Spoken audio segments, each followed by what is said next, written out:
We go do this presentation style since I already have it recorded, but it will be here live, and I'll be here to relay your chats and answer your questions. Alright, here we go. Alright, welcome to Dispelling the Deception. This is the first episode of the political party that started a gang and they wore pointy hats.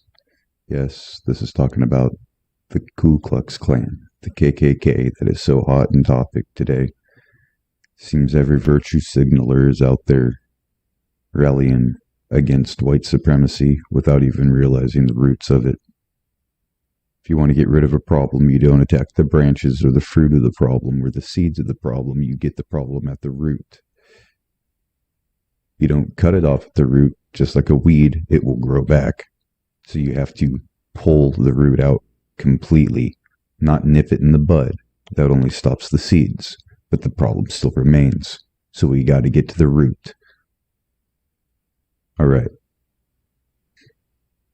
Sorry about that ramble, but here we go. This is from September 14th, 2016. The medium, less deplorables. Publius Americanus is the one who put this out.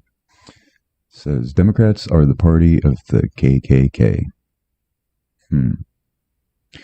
He says, given the fact that your party created the KKK, I find it ironic that you're taking the time to explain how Lincoln's flaws somehow erased his legacy as a great emancipator? As a great emancipator. Yeah. Does the fact that your party invented the KKK to kill African American Republicans enter into your calculus at all? Making fun of their maths, apparently. Each election cycle, many of my Democratic friends, like you, attempt to paint Republicans as a racist. They attempt to link our candidates to David Duke and the KKK when I point out that it is the Democratic Party that has a legacy of racism. They suggest that the parties somehow switched. Somehow they were able to erase their legacy and endow it into the Republican Party. The Democratic Party may have given up on their use of the stick in favor of the carrot to control the African American community, but it is an absolute lie to suggest the Republican Party has adopted their deplorable past.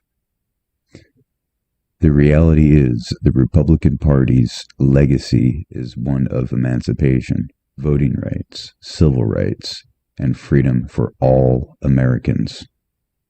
Throughout the history of our great nation, the Democrat oppressed the Republican Party's social justice efforts.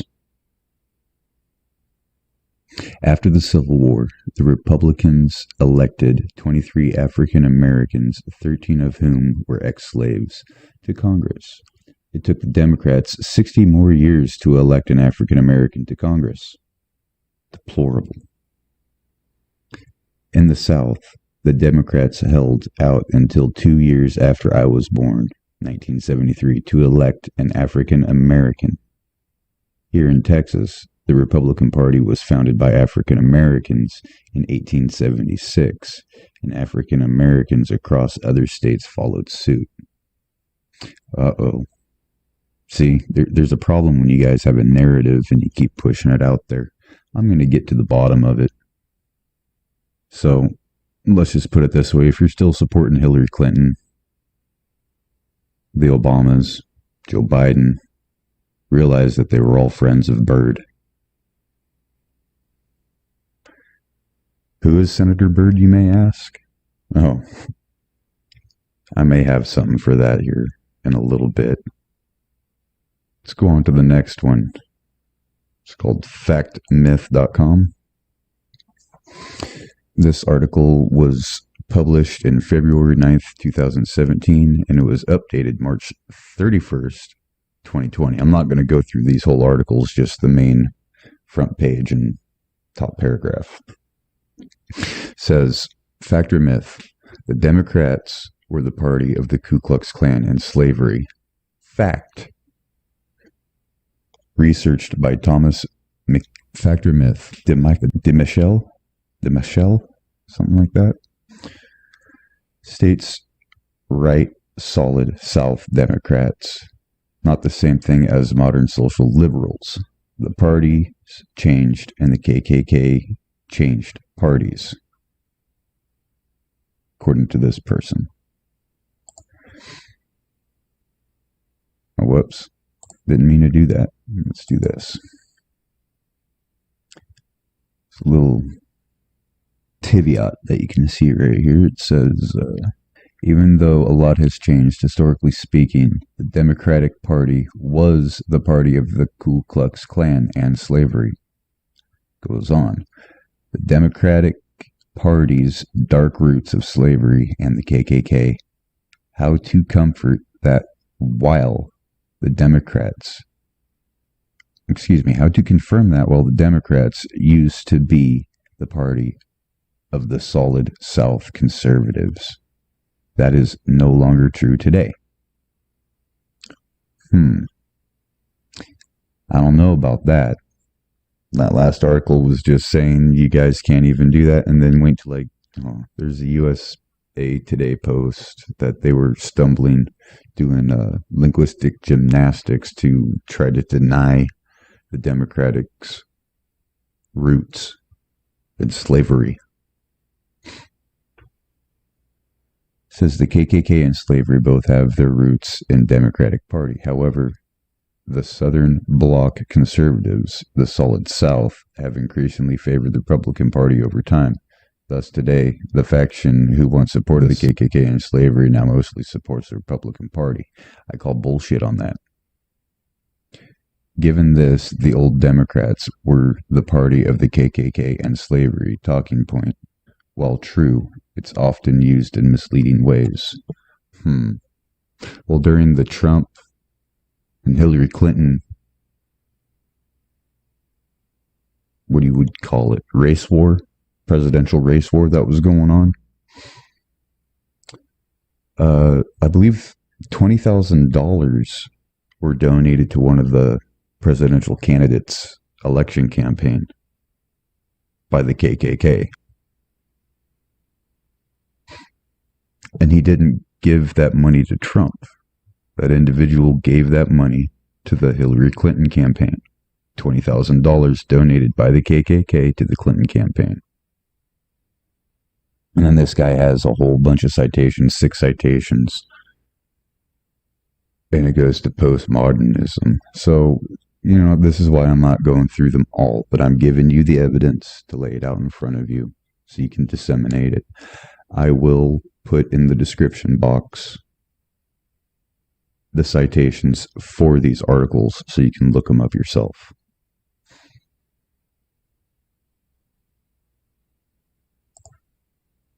The Daily Bell.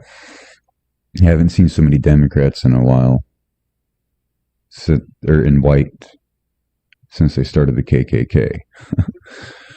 Staff News and Analysis. Yes, Democrats did start the Ku Klux Klan, and it's still the party of racism. This is February 7th, 2019 by Joe Jarvis. Says, I don't want people to think better of Republicans. I want people to be critical of Democrats as they are of Republicans. Both parties are really terrible, but Democrats too often get a pass because they are better at branding and marketing. Just like the slave owners were better at branding and marketing, right? They branded their slaves. The last time a Republican presidential candidate got more than 15% of the black vote was 1960. And yet the Democrats had a former KKK member in the U.S. Senate until he died in 2010. In fact, Robert Byrd wasn't just the KKK. He recruited 150 friends to start a chapter. Yeah. That's just sickening right there. Senator Robert Byrd used the N-word on live television, and I can play that for you here in a little bit, in 2001. And when he was re-elected as the senator from West Virginia in 2006.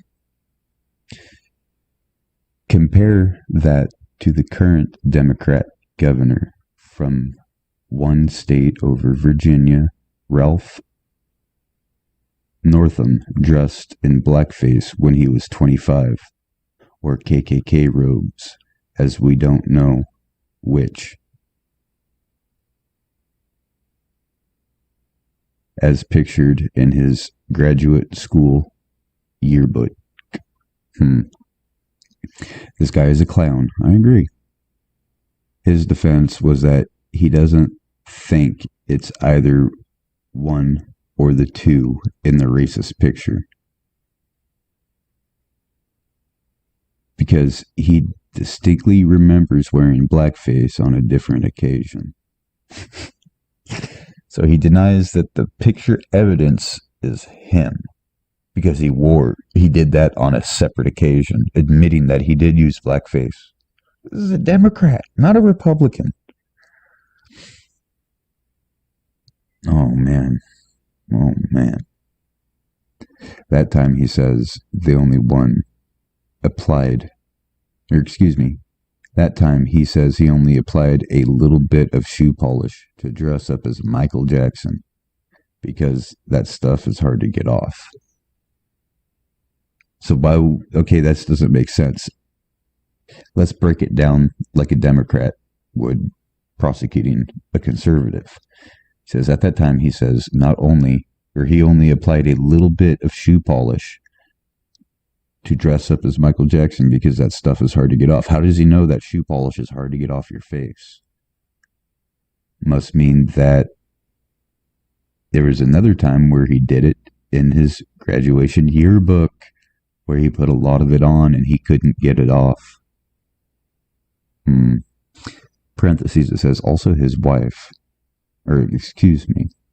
I wonder how he knew how hard it was to get the shoe polish off. Yeah, I agree. And then in parentheses, it says also his wife had to tell him it was inappropriate to do the moonwalk during his blackface apology news conference.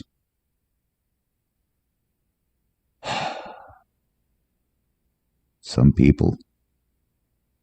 See, so who's the racist one here?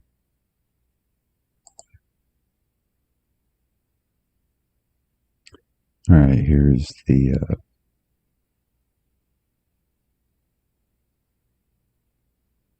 where he says the N-word. This is for historical purposes. I'm not the one saying this. This is a Fox News thing that was on national television. But I will try to bleep out the inappropriate word. Race relations. They're much, much better than they've ever been in my lifetime.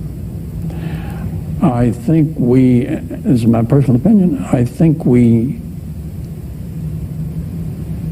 talk about race too much. I think those problems are largely behind us. I think we can all profit by our mistakes. I think we've reached a new plateau, and I think it's going to keep going upward, that understanding and race relations. But I think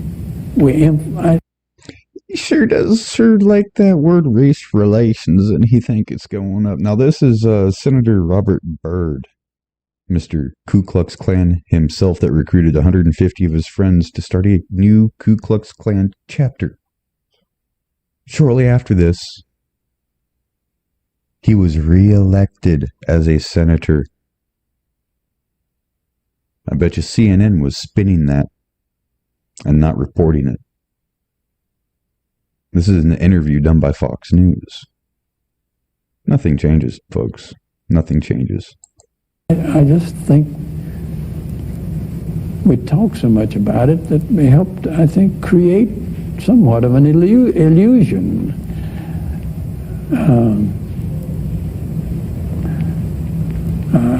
I think we try to have goodwill. My old mom told me, Robert, you can't go to heaven if you hate anybody. We practice that. There are white niggers. Wow. I've seen a lot of white niggers in my time. I'm going to use that word. But we've all digging himself a hole, we just need isn't to he? work together to make our country better. And I just soon quit talking about it so much. Now, after our conversation Friday, I went back to visit with Senator Byrd, and he said there is a term I used in I then listened to his explanation. our discussion of race relations that people may misconstrue. And his office has put out the following statement regarding that. It is, quote, I apologize for the characterization I used on this program. The phrase dates back to my boyhood and has no place in today's society. As for my language, I had no intentions of casting aspersions on anyone of another race. In my attempt to articulate strongly held feelings, I may have offended people that I never intended to offend. Unfortunately, there are people in every race who would rather attack others simply because of ill-conceived false stereotypes based on skin color. People who do this are obstacles to positive race relations and become the stereotypes that they despise. But by working together and continually improving the understanding between the races, we can overcome these narrow-minded people and the obstacles that they represent. He's talking about himself. Come on, guys. Really? Really? He's talking about himself. It's so obvious.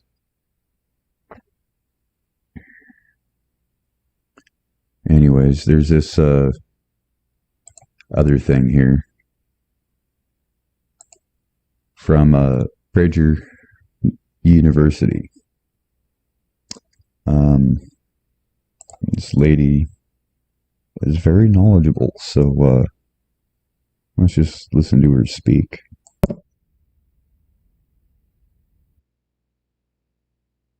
When you think about racial equality and civil rights, which political party comes to mind? The Republicans or the Democrats? Most people would probably say the Democrats, but this answer is incorrect. Since its founding in 1829, the Democratic Party has fought against every major civil rights initiative and has a long... Did you hear what she said? Since its founding, they fought against every civil rights initiative. long history of discrimination. The Democratic Party defended slavery, Wow. started the Civil War, opposed Reconstruction, Wow. founded the Ku Klux Klan, imposed segregation, Wow. perpetrated lynchings, and fought against the Civil Rights Acts of... Now, this part right here about the lynchings, Robert Lynch, who was Ku Klux Klan member, I believe his name was Robert Lynch, and he was a Democrat. And what he would do is he would go around and they would call it's a lynching because his name was Lynch, and they would hang people.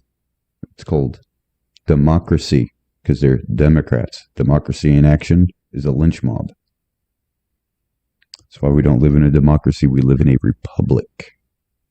the 1950s and 1960s. In contrast, the Republican Party was founded in 1854 as an anti-slavery party. Its mission was to stop the spread of slavery into the new Western territories with the aim of abolishing it entirely. This effort, however, was dealt a major blow by the Supreme Court in the 1857 case, Dred Scott versus Sandford. The court ruled that slaves aren't citizens, they're property. The 7 justices who voted in favor of slavery, all Democrats, the 2 justices who dissented, both Republicans. Wow. So it's set up how it is right now on the Supreme Court. I mean, you have what? You have 1, 2, 3, 4, 5, 6, 7 Democrats and 2 Republicans. But now we have 6 Democrats, a rhino, and 2 Republicans. Do you see the way the country's going? Only the Democrats voted for the measure that slaves are not people. Makes me sick. The slavery question was, of course, ultimately resolved by a bloody civil war. The commander-in-chief during that war was the first Republican president, Abraham Lincoln, the man who freed the slaves. 6 days after the Confederate Army surrendered, John Wilkes Booth, a Democrat, assassinated President Lincoln. Lincoln's vice president, a Democrat named Andrew Johnson, assumed the presidency. Okay, so after Lincoln was assassinated, his vice president, Andrew Johnson, assumed the presidency. Now listen to what this sly fox does. Now they all have ties to Freemasonry. All ties to Freemasonry. But Johnson adamantly opposed Lincoln's plan to integrate the newly freed slaves into the South's economic and social order. Johnson and the Democratic Party were unified in their opposition to the 13th Amendment, which abolished slavery, the 14th Amendment, which gave blacks citizenship, and the 15th Amendment, which gave blacks the vote. All 3 passed only because of universal Republican support. So the 13th Amendment in 1865, which abolished slavery. The 14th Amendment in 1866, which gave citizenship to the black Americans. And the 15th Amendment, which gave them the right to vote. All passed by the Republicans and all opposed by the Democrats. During the era of Reconstruction, federal troops stationed in the South helped secure rights for the newly freed slaves. Hundreds of black men were elected to Southern state legislatures as Republicans, and 22 black Republicans served in the U.S. Congress by 1900. The Democrats did not elect a black man to Congress until 1935. But after Reconstruction ended, when the federal troops went home, Democrats roared back into power in the South. They quickly reestablished white supremacy across the region with measures like black codes, laws that restricted the ability of blacks to own property and run businesses, and they imposed poll taxes and literacy tests used to subvert black citizens' right to vote. And how was all of this enforced? By terror, much of it instigated by... Kind of like Black Lives Matter, Antifa terror that's going on the streets last year and the years prior. Do you see what's going on here, people? Are you awakened yet? Do you need a cool glass of water to be dumped in your face so you become shocked and awake? The Ku Klux Klan, founded by a Democrat, Nathan Bedford Forrest. As historian Eric Foner, himself a Democrat, notes, in effect, the Klan was a military force serving the interests of the Democratic Party. President Woodrow Wilson, a Democrat, shared many views with the Klan. He resegregated many federal agencies and even screened the first movie ever played at the White House, the racist film, The Birth of a Nation, originally entitled The Klansman. A few decades later, the only serious congressional opposition to the landmark Civil Rights Act of 1964 came from Democrats. 80% of Republicans in Congress supported the bill. Less than 70% of Democrats did. Wow. Democratic senators filibustered the bill for 75 days until Republicans mustered the few extra votes needed to break the logjam. And when all of their efforts to enslave blacks keep them enslaved, and then keep them from voting had failed, the Democrats came up with a new strategy. If black people are going to vote, they might as well vote for Democrats. As President Lyndon Johnson was purported to have said about the Civil Rights Act, I'll have them voting Democrat for 200 years. So now, the Democratic Party prospers on the votes of the very people it has spent much of its history oppressing. Democrats falsely claim that the Republican Party is the villain, when in reality, it's the failed policies of the Democratic Party that have kept blacks down. Yep. Massive government welfare has decimated the black family. Opposition to school choice has kept them trapped in failing schools. Politically correct policing has left black neighborhoods. Did you hear that? Politically correct policing. What is Black Lives Matter doing? Politically correct policing.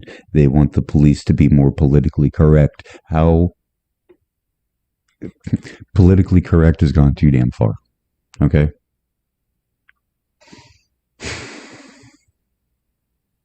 Everybody says, oh, there's a systemic racism issue. Yeah, and the systemic racism issue is the Democratic Party. Funny how these people that accuse the left hand don't know that the right hand has poo on it. Sickening, irritating. It irritates me that they have brainwashed the masses to not know the truth. Nobody told me this. I had to find this out for myself because something wasn't sitting right. I was like, one day, which party started the KKK? Holy crap, it was the Democrats all along. I guess a leopard cannot change its spots, but it can dye the rest of its coat the color of the spots, huh?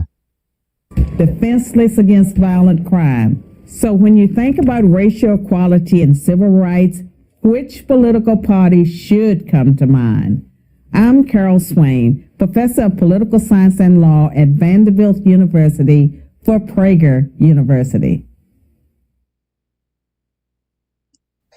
So to me, Vanderbilt seems like a fairly good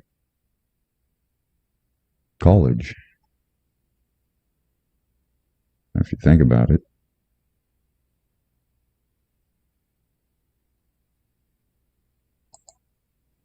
But anyways, I'm going to go ahead and wrap this one up. This has been Dispelling the Deception, the political party that started a gang and they wore pointy hats. Please like, comment, follow, subscribe. If you don't agree with me, please leave a comment. You can find me on many different resources and all of that fun stuff. Different sites. Yeah. But anyways, this has been Josh with Dispelling the Deception. Y'all be blessed and shalom.